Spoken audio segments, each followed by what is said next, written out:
청취자 여러분 안녕하십니까? 북한의 과거와 현재를 짚어보고 더 나은 미래로 나아가기 위한 방향을 고민해보는 더 나은 조선 시간입니다. 매주 목요일에는 국민통일방송 데일리 NK 이광백 대표와 함께 북한 사회 현안부터 구조적 문제까지 짚어봅니다. 저는 진행자 조경일입니다. 대표님 안녕하세요. 네, 안녕하세요. 네, 연말을 맞이해서 노동당이 간부용 학습 자료를 작성해서 전국에 배포했다 이런 소식이 들려왔는데요. 네. 어떤 내용인가요? 11월 달이었어요. 네. 조선노동당 출판사가 간부용 학습 참고 자료를 네. 작성해서 각 단위 간부들에게 내려보냈습니다. 주민들은 뭐 네. 누구나 노동당이 조직하는 학습에 의무적으로 참석하도록 돼 그렇죠. 예. 있는데요. 보통은 일반 당원과 근로자 학습 자료가 있고 네. 간부용 학습 자료가 또 음. 있다고 하네요. 간부 학습 같은 경우는 매주 토요일 오후 한 2시간 정도 한대요. 각 그 시 또는 군당위원회 청사에서 진행하게 되는데 당원 근로자 학습은 한 달에 2번 정도 네. 첫째 주, 셋째 주 정도 1시간 정도 한다고 하고 공장 기업소별로 진행된다고 하는데 이 간부 학습 자료가 11월에 내려와서 아마 12월이나 1월쯤에 학습 총화를 앞두고 네. 이 참고 자료를 배포한 음. 듯합니다. 그래서 열심히 공부해 가지고 네. 이제 어떻게 보면 시험이죠.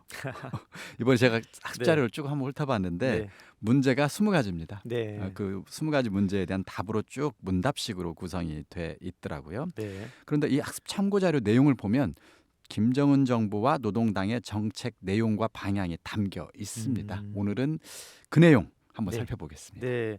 20가지 문제와 답으로 구성되어 있다 이렇게 말씀하셨는데요. 네네. 답들이 궁금한데요. 네. 첫 번째 문제는 어떤 것인가요? 일단 내용 전체를 크게 보면 네. 한 서너 가지 정도 되는 것 같아요. 네. 그 8차 당대회 네. 그 기본 사상이나 정신이 뭐고 그 대회에서 제시한 결정을 어떻게 관철할 것인가 이런 내용이 있었고요. 두 네. 번째는 국가경제발전 5개년 계획의 뭐 과업이 뭐냐는 등 또는 사회주의 농촌 건설의 목표나 농업발전 과제가 뭐냐는 등 이런 내용들로 이제 두 번째 음. 구성이 돼 있고 마지막으로는 간부들의 책임, 본분 뭐 이런 것도 포함이 네. 돼 있습니다.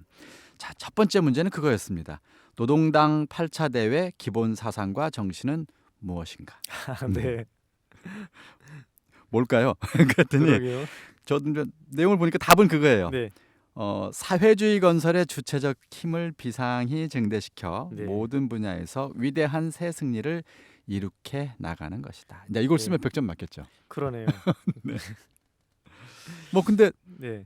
이거 늘 하던 얘기라 예. 저는 혹시나 하고 이제 혹시 예. 새로운 거 없나 봤더니 예. 늘 하던 얘기를 역시 이번에도 또 하고 있네요. 네. 네. 그냥 당 과업에 충실해야 되고 당 과업 관철을 위한 네. 그런 다짐 같은 것을 받아내는 그런 게 아닌가라는 생각이 좀 듭니다. 음. 자, 그럼 두 번째 문제는 또 어떤 것인가요? 이거 두 번째 문제는 네. 노동당의 숭고한 이념은 무엇인가 네. 이거예요. 아, 네네. 혹시 그 노동당의 진행자님도 북에 예. 있었을 때 네. 노동당의 이념 사상 공부 많이 했으니까 노동당의 숭고한 노동당의 이념은 뭘까요? 그래서 저는 네. 삐뜩 생각나는 게 네. 전체는 하나를 위하여, 하나는 전체를 위하여 이 구호가 그거였군요. 생각이 납니다. 그때는 네. 그런 구호를 강조했었군요. 네. 이번에는 당의 숭고한 이념은 이민 위천, 네. 일심 단결, 네. 자력갱생 이렇게 세 가지다. 네, 세 이렇게 가지군요. 네. 얘기를 해놓았고요. 이민유천이라는 게 이제 보통 일반적으로 백성을 하늘로 여긴다는 그렇죠. 뜻이에요. 예. 그래서 옛부터 군주 또는 정치를 하는 사람들이 나라를 다스릴 때 네. 백성을 가장 중요하게 생각하고 존중해야 한다는 말. 이게 이제 이민위천이죠. 네. 백성을 하늘로 여겨라. 네. 뭐 일심단결은 뭐 한 마음으로 단결한다는 거고. 그렇죠. 그다음에 자력갱생은 남에게 의지하지 않고 자신의 힘으로 어려운 처지에서 음. 벗어나서 갱생이라는 게 이제 새로운 삶을 살아가자 이런 뜻이에요. 그러니까 이런 뜻인데 이걸 지금 노동당의 숭고한 이념이라고 강조하고 있습니다. 네. 일심단결과 자력갱생은 네. 워낙 옛날부터 오랫동안 그 선전국어로 쓰던 말이라서 그러네요. 다들 알 텐데 이민위천이라는 말은 조금 이제 저도 이제 오랜만에 들어서 그런지 이게 사실은 우리가 중국 고전을 읽을 때 나오는 그렇죠. 내용이잖아요. 이건 뭐 조선시대 네. 때나 아니면 중국에서 늘 쓰던 말일 텐데 그렇죠. 김정은 정부 들어와서 최근 몇 년 사이에 이 이민 위천을 특별히 강조를 하고 있습니다. 네. 이걸 다른 말로는 인민대중 제일주의다 막 이렇게 또 표현하던데 네. 자, 아무튼 내용은 하여간 별로 큰 변화는 네. 없는 것 같고요. 제가 이걸 쭉 보면서 느낀 것은 백성을 하늘처럼 여긴다고 하는데 말은 분명히 그런데 네. 실제 정책이 그런가? 예. 백성을 하늘처럼 여기고 백성을 가장 중요하게 생각하고 존중하는 정책을 현실에서 펼치고 있는가? 그렇죠. 이게 네. 사실 마음에 걸리더라고요. 네네.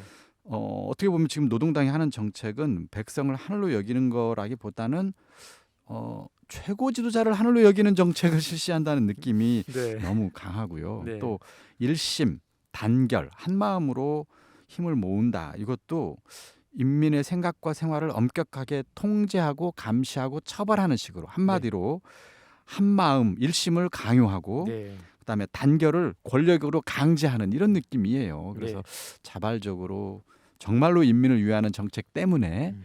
인민들이 일심단결한다기보다는 그런 느낌이 좀 들었고요. 자력갱생 같은 경우도 이게 이제 민족과 국가들이 서로 막 다투고 싸우던 시대에야 그렇죠. 자력갱생 우리 민족 스스로 네. 뭔가를 하겠어. 네. 좋은 구호입니다. 네. 지금도 여전히 의미는 있겠죠. 예. 그러나 시대가 전 세계가 하나로 음. 길이 뚫리고 또 협력해야 음. 먹고 살 수 있는 그런 이른바 세계화 시대가 됐습니다. 그렇습니다. 전 지구가 하나의 생활 단위가 됐어요. 그러면 그 시대에 맞게 19세기 민족이나 막 제국주의가 갈등하던 시대가 아니라 20세기 세계화 시대에 맞게 자력갱생에 그칠 것이 아니라 국제사회와 협력하는 것도 중요한 시대가 됐잖아요. 그러면 국제사회와의 협력 노선으로 변화를 시도해야 될 때가 이미 사실 한참 지났는데 네. 여전히 그렇지 못하다는 80년 동안 자력갱생만 그냥 균형을 이루지 못하고 자력갱생만 편향되게 강조하는 게 아닌가 이런 것들이 좀 마음에 걸렸습니다. 네. 구호만 외치지 말고 실제적으로 주민들을 그렇게 하늘처럼 잘 하기를 바라봅니다. 또 흥미로운데요. 노동당 8차 대회에서 김정은 비서가 내린 결론을 묻는 내용의 질문도 있다면서요? 네, 아마 8차 네. 당대회가 이제 이 시험 문제 가장 중요한 내용 중에 하나인가 봐요. 네. 대략 6가지 예. 내용으로 여섯 답변을 가지. 해야 된다고 합니다. 예. 첫 번째, 국가경제 발전의 새로운 5개년 계획을 수행해야 된다. 네. 이게 이제 과업 중에 하나라는 그쵸. 거고, 예. 두 번째, 기술을 발전시키자는 것, 세 번째, 시와 군의 자립적이며 다각적인 발전을 해야 된다는 것, 네 번째, 교육 보건 발전, 네. 다섯 번째, 전당 전국가 전 인민적으로 교양과 교류를 앞세우는 것, 마지막으로 국가 방위력 강화. 이렇게가 네. 이제 핵심 과업들이라는 거예요.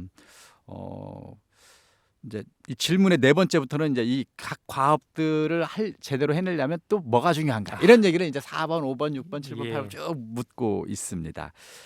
그 가운데 좀 눈에 띄는 것은 국가경제발전 5개년 계획의 중심 과업이 뭐냐 이런 걸 중심 묻는 과업, 질문이 네. 있었는데 내용은 금속공업, 화학공업, 농업발전, 경공업 부분에서는 원료 국산화하자 이런 내용들이 좀 포함이 되어 있는 게 네. 눈에 띄었고요. 시군의 자립적이며 다각적인 발전을 위해서 중요한 건 뭐냐 이런 질문이 있었는데 여기서는 그거가 눈에 띄더라고요. 국가에서 해마다 모든 시군에 시멘트 10,000톤씩 보장해주자 이런 내용도 들어가 있긴 했습니다. 네, 흥미롭습니다. 원료 네네. 국산화 이거는 내수 시장이 적어서 이게 가능할는지 잘 모르겠습니다. 그러게요. 네. 그리고 시군들의 1만 톤씩 인프라 건설 그 건물을 짓는데도 뭐 도움이 될 것 같은데요. 네네. 또 이렇게 해마다 농업 생산을 좀 높이자 이렇게 좀 강조하고 있는데 이와 관련된 문제는 좀 어떤 것들이 있었나요? 이제 앞에 노동당 8차 대회 과업들에 대한 문제가 네. 한 3분의 1 된다면 예. 한 또 나머지 한 3분의 1 그보다 조금 더 많은 것은 이 농업 문제였습니다. 네. 그래서 2021년에 당 중앙위원회 4차 전원회의에서 네. 우리식 사회주의 농촌 발전의 위대한 새 시대를 열어나가자 이런 내용의 결의문이 나왔었어요. 네. 그래서 요것에 대한 내용을 묻는 질문이 8번부터 쭉 이어집니다. 예. 네. 그 결정의 목표는 사회주의 농촌을 건설하자 뭐 이런 건데 8번 문제가 네. 그거예요. 사회주의 농촌 건설의 목표가 뭐냐. 그게 뭔가요? 딱 두 가지로 요약했네요. 네. 온 나라 농촌을 주체 사상화하자. 예. 두 번째, 물질적으로 부유하게 만들자.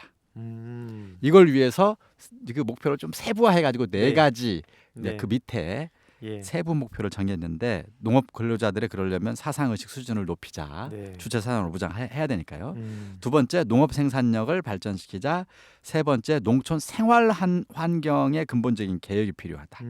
세 가지네요. 네. 이것을 세부 점령 목표로 제시를 했습니다. 예. 그래서 농촌 문제를 완전히 해결하자는 건데요. 그러면서 이 나라의 농업을 특히 선진 농업으로 전환시키는 것이 노동당의 발전관이라고까지 할 정도로 네네. 농업 생산과 농촌 발전에 큰 의미를 이번 교육 자료에서도 부여는 하고 있습니다. 그런데 아쉬운 점은 그래서 어떻게 생산력을 비약적으로 발전하는 것인지 방법을 제시한 것들이 뒤에 따라오긴 하는데 예. 왠지 뭔가 신통한 방법은 이번에도 눈에 띄지는 않네요. 네. 원대한 계획은 좋은데 그걸 구체적으로 실천하는 방법이 잘 안 보인다 이렇게 네. 말씀하셨습니다.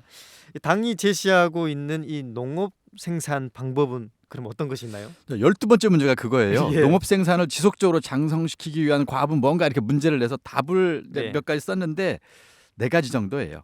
네 가지. 종자혁명하자, 네. 재해성 이상 기후에 대처하자, 네. 세 번째 알곡 생산 구조를 벼와 밀농사를 강화해가지고 알곡 예. 생산 구조를 바꾸자. 네 번째가 축산 과수, 남새, 공예작물 생산 발전시키자 이런 건데 이게 종자혁명, 축산 과수, 남새 이건 몇십 년 계속 하던 말 같고요. 그렇죠. 네. 재해성 이상기후에 대처하자 이것은 이제 새로 나온 몇 년 사이에 새로 예. 나온 말인 것 같긴 합니다만 사실 북한에서도 해마다 홍수나 그렇죠. 가뭄이 심하기 네. 때문에 사실 이 문제도 늘 있던 말이기는 합니다. 그래서 이게 중요하다는 건 당연히 알겠는데 이걸 어떻게 해결할 수 있을까요? 그러게요. 그것까지는 사실 자세히 나와 있지는 않습니다. 네. 워낙 기후 위기가 네. 전 세계의 문제다 보니까 그것에 대한 대처도 내놓긴 했는데 또 밀농사가 또 흥미롭습니다. 북한은 밀농사가 많지 않은데 그것도 강하게 추진한다고 하니까 그렇습니다. 근데 흥미롭네요. 그동안에는 옥수수라든가 이런 게 많았잖아요. 네. 감자도 좀 있고 그런데 쌀하고 네. 밀로 좀 많이 바꾸자. 이제 예. 쌀 먹고 밀가루 먹자 이런 거예요. 근데 네. 쉽지는 않은 듯합니다. 특히 밀농사 같은 경우는 한반도가 그쵸. 밀농사 기후에 꼭 적합한 건 아니거든요. 특히 그러니까요. 고급밀, 네. 쫄깃쫄깃한 고급 밀가루 생산에는 약간 불리한 지형입니다. 그리고 음. 땅도 좁고 이런 데서는 밀농사를 확대 발전시키기 어려운데 네. 왜 또 근데 이렇게 어려운 길을 가는지 약간 의문이 합니다. 그러니까요. 하지만 이렇게 목표는 좋은데 뭔가 뾰족한 방법은 이제 보이지 않는다라고 볼 수 있는 거죠. 그렇습니다. 종자혁명 아까 네. 제가 말씀드렸습니다만 수십 년 강조하고 있지만 성과가 별로 없다는 예. 거예요. 이거 선진 농업국의 종자를 일단 들여와서 연구해야 그렇죠. 됩니다. 네. 그리고 한번 종자가 만들어지면 그걸 전국에 뿌려서 네. 생산할 수 있도록 생산 기술이라든가 설비 이런 것도 필요한데 자체로 지금 이게 안 되니까 네. 80년 동안 못한 거예요. 그렇죠. 예. 종자혁명을 80년간 말로만 강조하고 있다는 거예요. 이걸 실제로 해내려면 네. 선진 농업국과의 협력 반드시 네. 필요한데 이 문제를 왜 실제로 추진 못하는지 늘 네. 아쉬워요. 네.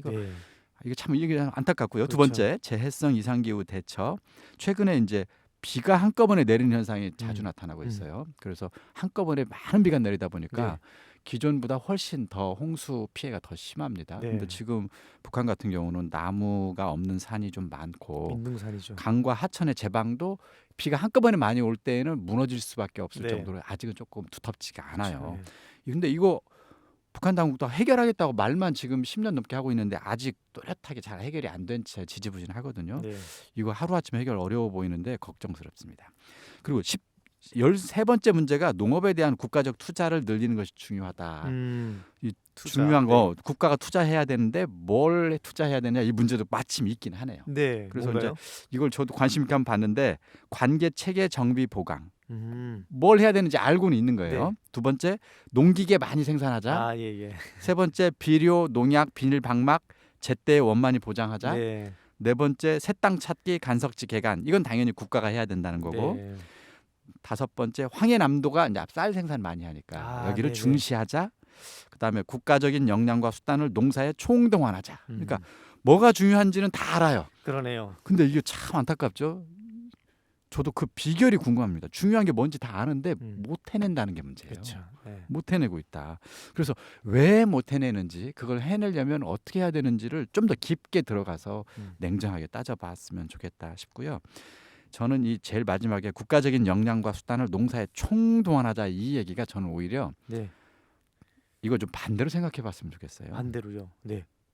자, 일단 국가적 역량을 농사에 총동원한다. 그래서 구체적인 내용을 봤더니 해마다 모내기, 김매기, 가을거지 때에는 전 당과 전 국이 전 군이 다 동원해서 이거 하자고 그러더라고요. 네. 그래서 그런 식으로 문제를 해결할 것 같았으면 벌써 해결했겠죠. 네, 그렇게 또 해오기도 했잖아요. 근데 그렇죠. 그렇게 예. 해서는 해결할 수 없습니다. 맞습니다. 실제 이걸 해결할 수 있는 정책, 네, 구체적인 방법이 필요합니다. 제가 볼 때 전국 전당 전군이 들러붙는다고 해서 해결될 수는 없다. 이건 좀 깊이 생각하고 오히려 거꾸로 네. 그러지 말고 방법을 찾았으면 좋겠다 하는 생각 그렇죠. 들었습니다. 해마다 학생부터 다 남녀노소 농사에 동원시키지 않습니까? 그래서 이런 걸로는 안 된다. 정책 혁신, 기술 혁신을 통해서 했으면 좋겠다. 이런 생각이 좀 드네요. 이 농업 생산량을 늘리는 일, 어디서부터 문제를 풀어야 할지 굉장히 좀 막막할 정도로 이제 문제가 쌓여 있다. 이런 생각이 듭니다. 그렇지 않습니까? 제가 이걸 보면서 어떤 네. 생각이 들었냐면 19번 문제에 그런 내용이 있더라고요. 네. 농촌 건설에서 현대성, 문화성과 함께 네. 정치성을 보장하는 데서 중요한 건 무언가 이런 문제가 있어요. 그러니까 이게 정치성. 네. 정치성을 보장하는 게 뭘까 내가 그래서 답을 봤더니 예. 실용적, 미학적 측면만을 추구하는 건축 지상주의. 이게 이제 네. 농촌 마을 꾸리기 때 뭐 원칙 같은 건가요? 아, 네네. 그러니까 실용적이기만 해서도 안 되고 미학적이기만 해서는 안 된다. 오히려 실용적으로 필요한 거, 아름다운 것만 추구하는 건축 지상주의나 계량주의를 철저히 경계하고 당의 사상과 정책이 반영된 정치적 구호와 표어를 마을 곳곳에 주변 산에 다 게시하라는 거예요. 이게 그거였어요. 정치성을 철저히 보장하라는 게. 그래서 제가 예. 이걸 보면서 이건 정말 반대로 가야 된다. 그러니까요. 반대로 모든 정책에서 정치성을 철저히 없애고 네. 오히려 철저하게 실용적으로 미학적으로 갔으면 좋겠어요. 그렇죠. 예. 아니 산이나 동네에 구호 쓰지 말고 그걸 해결하지 말고 오히려 건물을 더 실용적으로 더 아름답게 지어야 네. 인민 생활 특히 농촌 생활을 혁신할 수 있다고 저는 생각을 합니다. 자, 이것을 농업에도 적용해 보자는 거예요. 네, 네. 제 생각에는 전당 전 인민이 전 군이 다 모내기 김매기 할 게 아니고요. 네. 이렇게 했으면 좋겠어요. 지금 땅을 모두 농가의 각 개별 농가에 네. 가족 단위로 네. 빌려주세요. 일단. 음. 그리고 이 빌려주는 임대비는 네. 10%에서 15% 정도만 받으세요. 네. 나머지 80에서 85%는 그 농사를 진 인민들이 쓸 수 있게. 예. 저는 농업 이 생산력을 일거에 해결할 수 있다고 제가 장담할 수 있어요. 네. 이 개혁이 먼저다. 이런 개혁을 해놓으면 전당, 전민, 전군이 안 달라붙어도 농업 생산량을 비약적으로 높일 수 있을 것으로 짐작을 네. 합니다. 예, 이 라디오 방송을 듣고 있는 북한의 이 정책 담당자들 이광백 대표님의 이 제안을 빨리 수용을 하기를 좀 바라봅니다. 이 북한 사회에 여러 개혁 과제가 있지만 농업 분야는 이 주민들의 식량권과 이어지기 때문에 가장 시급한 문제가 아닐까라는 생각이 듭니다. 우선 국가로서의 책임을 다한다면 이런 암기식의 학습 자료가 아니라 이런 것들은 굳이 시키지 않아도 백성들이 인민들이 농업하는 사람들이 먹고 살 수 있다면 당과 또 정치에 뭐 그런 충성과 또 책임감이 생기지 않을까 이런 생각도 듭니다.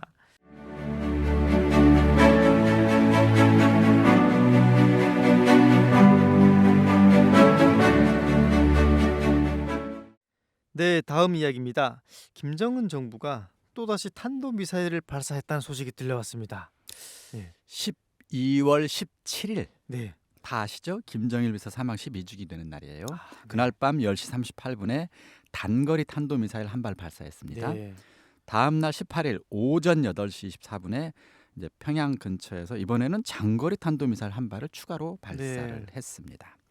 노동신문은 ICBM, 그러니까 대륙간 탄도미사일이죠.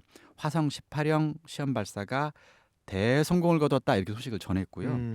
20일에서는 군사정찰 위성과 대륙간 탄도미사일을 양손에 거머쥐었다.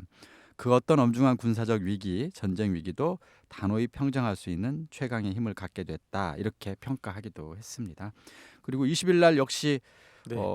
이번에 이 미사일 발사를 진행한 미사일 총국 제2 붉은기 중대 군인들인가 보죠. 네. 이 사람들을 당중앙위 본부청사로 다 불렀어요. 음. 불러서 격려도 하고 네. 같이 사진 촬영도 했습니다. 물론 이 사진 촬영에 김정은 비서와 김주애 네.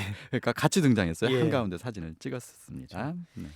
예, 북한군이 이렇게 그 장거리 탄도 미사일을 발사한 게 올해 처음 아니지 않습니까? 그렇습니다. 그 벌써 올해 들어서만 네. 5번째네요. 다섯 번인가요? 대륙간 탄도미사일 발사 일지를 보니까 예. 가장 처음에 한 것은 2월 18일이었습니다. 네.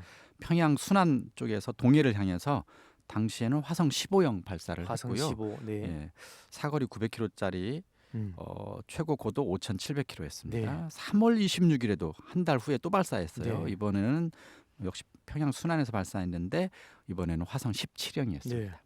그리고 한 달 후인 4월 13일에 이번에는 평양에서 동해로 화성 18형 발사했고요.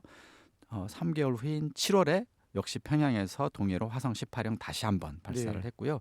이번이 화성 18형 세 번째네요. 음. 평양에서 동해로 역시 발사를 했습니다.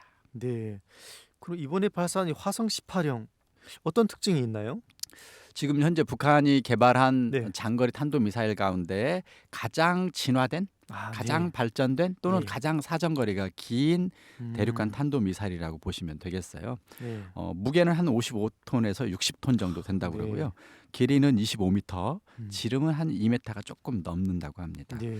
최대 사정거리가 13,000에서 15,000km니까 이 정도면 뭐 미국 전역에 도달이 가능한 그야말로 대륙간 탄도 미사일이 그러네요. 맞습니다. 네. 그리고 연료가 미사일은 중요한데 네. 액체 연료를 사용하는 미사일이 있고 고체 네. 연료를 사용하는 미사일이 있는데 이번 화성 18형은 고체 연료를 사용해서 시험 발사에 성공한 미사일입니다. 자, 왜 그러면 액체 연료보다 고체 연료를 사용하려고 애를 썼을까? 네. 북한당은 그동안 이 고체 연료 미사일을 개발하기 위해서 애를 써왔는데 네. 액체 연료 같은 경우는 발사 명령을 만약에 내리면 그때 이 액체 연료를 주입하기 시작합니다. 그러니까 이거 주입하는데 시간이 꽤 걸려요. 네. 그러면 그 시간에 미사일을 세워서 액체를 채우는 동안 레이더나 이런 거에 탐지될 수도 있습니다. 네네. 그래서 그런 약간의 부족한 점이 있는 거예요. 네. 근데 고체 연료 같은 경우는 이 연료 주입 시간이 필요 없고 미사일에 그냥 고체를 놓고 계속 있으면 돼요. 네. 그러다 보니 발사 명령 후에 곧바로 미사일 발사대를 세우거나 아니면 지하 미사일 발사대 문만 열면 발사가 바로 가능해집니다. 네. 그래서 레이더에 탐지되지 않고도 바로 발사가 가능하기 때문에 훨씬 유리한 점이 많죠. 액체 연료 같은 경우는 붉은색 연기가 난다는데 네. 고체 연료는 흰색 연기가 납니다. 그래서 이번에 발사 장면 사진에서 네. 흰색깔을 띈 걸 보면은 고체 연료 시험 발사에 성공했다는 것을 금방 확인할 수 있다고 합니다. 또 고체 연료를 이용할 경우에는 탄도 미사일의 무게를 3분의 1 정도로 줄일 수도 있다고 합니다. 네네. 네, 그리고 발사 시간이 짧다고 그랬는데 액체 연료보다는 한 6분의 1 정도로 아주 짧다고 합니다. 어마어마하네요. 네. 네. 화성 18형 고체 연료로서 미국 전역까지 도달할 수 있고 신속하게 발사가 가능하다.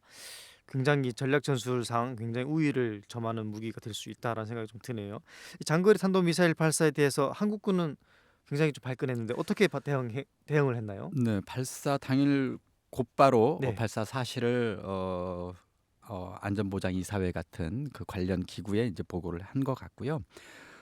일단 강력하게 경고를 했습니다. 한국 정부는. 네. 그리고 나서 첫 번째 한국군이 북한의 지휘부 제거 훈련을 한 것 같아요. 네네. 이제 그러니까 한국군이 훈련 장면 하나를 공개를 했는데 네. 이 중무장한 특수부대원들이 건물 안으로 천천히 진입한 다음에 사람 모양의 표적지를 향해서 일제 사격하고 네. 제압하는 훈련이었어요. 한미 특수전 부대가 진행 중인 이른바 핵심 지역 내부 소탕 훈련이다. 이렇게 표시는 그렇게 해서 공개를 했지만 네. 이건 사실 전문가들이 이 영상을 보자마자 바로 알았습니다. 이것은 이른바 적 지도부, 그러니까 네. 참수 작전이라고 합니다. 참수. 네. 적 지도부의 목을 제거한다. 뭐 이런 네. 작전인데 그 훈련 장면을 실제로 한번 보여준 겁니다. 네. 그러니까 북한 정부도 알긴 알 거야. 이게 누구를 대상으로 하는 그렇죠. 훈련이라는 걸 곧바로 알 겁니다. 이제 그 장면을 통해서 이제 사실상 간접 경고를 네. 한 셈이죠. 두 번째, 북한 미사일 경보 정보 이것을 한국도 갖고 있고 미국도 갖고 있고 일본도 갖고 있습니다. 네. 그래서 북한이 미사일을 만약에 발사하게 된다면 그 훨씬 오래 전부터 발사 징후를 알게 돼요. 네. 그래서 미국 같은 경우는 훨씬 그 미사일 경보 정보가 훨씬 더 광범위하고 또 빠르고 정확할 겁니다. 네, 그렇죠. 어쨌든 한국, 미국, 일본 이 세 나라가 이 미사일 경보 정보를 실시간으로 공유하기로 하고 그 즉시 이 공유 체계를 전격 가동을 했습니다. 그래서 앞으로는 미사일의 발사 지점, 비행 궤적, 미사일이 떨어지는 지점 이런 거에 대한 정보를 한국, 미국, 일본 3국이 즉시 공유하게 됩니다. 특히 동해 쪽으로 떨어지는 미사일 같은 경우는 일본이 특히 그쪽은 강합니다. 그쵸, 그래서 예. 그쪽에 뭐 미사일 그 레이더라든가 해상 자위대 이지스함 레이더도 있고 그렇기 때문에 일본이 굉장히 빠르고 정확한 정보를 가지고 있는데 그것을 미국과 한국에도 빠른 시간으로 아마 네. 제공할 것 같습니다. 예, 한미일이 즉각 이제 반응을 좀 했는데요. 근데 국제사회는 또 어떤 반응을 내놓았나요? 일단 안전보장이사회가 소집됐어요. 즉시. 네, 그러나 러시아와 중국의 사실상 반대로 네, 규탄 결의안 같은 게 나오지는 못했습니다. 예. 자, 그렇게 되자 한국, 미국, 일본, 영국 등 이른바 안전보장이사회 나머지 나라들 10개국 정도가 됩니다. 이 나머지 나라가 안전보장이사회의 공동 명의로의 규탄 결의안은 못 내고 대신 이 10개국 공동 선언문을 따로 냈어요. 선언문, 네. 여기에서 우리는 북한의 지난 17일 장거리 탄도미사일 발사와 그 이전의 발사를 포함해서 그 발사를 강력히 규탄한다 이렇게 성명을 냈고요. 네, 또 우리는 북한의 지속적인 핵무기 추구는 물론 악의적인 사이버 활동, 그다음에 납치를 포함한 노골적인 인권 침해도 더는 외면하지 않겠다 이런 식의 경고를 보냈습니다. 그리고 네. 안토니오 구테우스 유엔 사무총장도 따로 성명을 또 냈습니다. 북한의 ICBM 발사를 강력히 규탄하면서 안보리 결의에 따른 국제법 준수를 다시 한번 촉구를 했습니다. 네. 북한에서 이렇게 어마어마한 비용이 드는 이런 화성 18 같은 그런 무기 개발보다는 북한의 농업이라든가 경제를 좀 개혁하고 바꾸고 인민들이 먹고 살 수 있는 그런 정책에 조금 더 집중을 해줬으면 좋겠습니다. 오늘은 이광백 대표님과 함께 북한에서 최근에 미사일 또 올해 미사일 발사했던 그런 내용들과 또 농업에 대한 그런 지침들 이런 것들을 좀 살펴봤는데요. 북한에서 내년에는 제발 좋은 소식으로 또 인민들이 반길 수 있는 그런 소식들을 좀 내보낼 수 있기를 좀 바라봅니다. 이광백 대표님 감사합니다. 네, 감사합니다.